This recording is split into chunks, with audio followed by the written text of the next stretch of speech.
Welcome back to the Haunted Beard, everybody. Thank you for joining me. Today's video, I want to talk about a couple movies. These are both new 2022 releases that were on my watch list. So let's get into it. First up, I watched Decision to Leave, the new film from Park Chan-Wook, who you may know from Old Boy or The Handmaiden. This one tells the story of a detective who is investigating a death which may or may not be a homicide, and he soon finds himself developing feelings for the person he is beginning to suspect, which is the dead man's wife.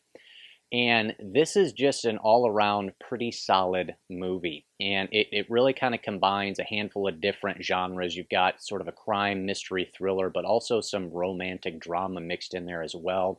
Definitely gave me some Hitchcock vibes. There's some vibes from Hitchcock's Rear Window where you get some voyeurism and spying. You also get some vibes from his film Vertigo with the obsession and romantic drama as well. And the characters here are just really solid. The performances are really good, and I like how he handles the romance and the drama in the movie. It's just, I think it's handled really well. There's just a lot of restraint and subtlety to it, and so much of it is just done visually, just through a facial expression, a look of the eye, a glance here. Just a lot of the acting really comes through really solidly. It's a really good example of a show don't tell. It's nice when you can pick up on what actors are feeling, at least what their characters are supposed to feel, without them having to say, oh, I think I'm falling in love with you, or whatever it is. And so I just think the romantic aspect of this movie is handled really well. But also within that, it is inside of a really solid mystery story. And this is one I think you got to pay pretty close attention to. There's a lot of details. It's pretty intricately plotted, but I think the story is just really engaging, and I just kind of found myself getting wrapped up into it and just really engaging with, again, the characters and their relationship and also the mystery that surrounds this whole thing. And they do something pretty interesting where the movie kind of takes a bit of a turn in the second half of it, where I thought the movie would kind of culminate where the first half of it ends.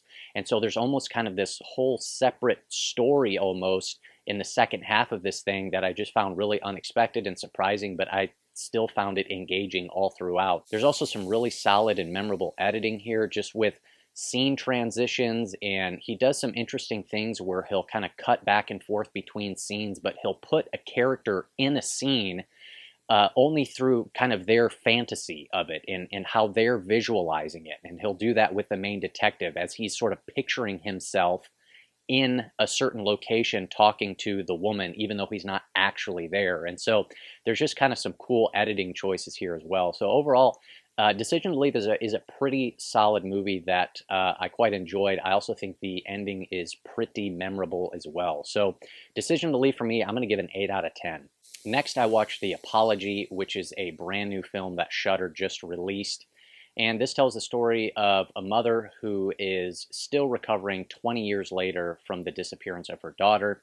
And it's Christmas time. She's getting ready to host a Christmas party with all the family, but the night before, her ex-brother-in-law shows up bearing a pretty deep and dark secret. One of the aspects that I like here is that this film presents itself more or less like a stage play. There's one location inside this house, and you've really only got about 2 main actors. There's technically a couple more, but 90% of this thing is just these 2 main actors. And so it's just a lot of talking. And I found the script and the performances pretty engaging.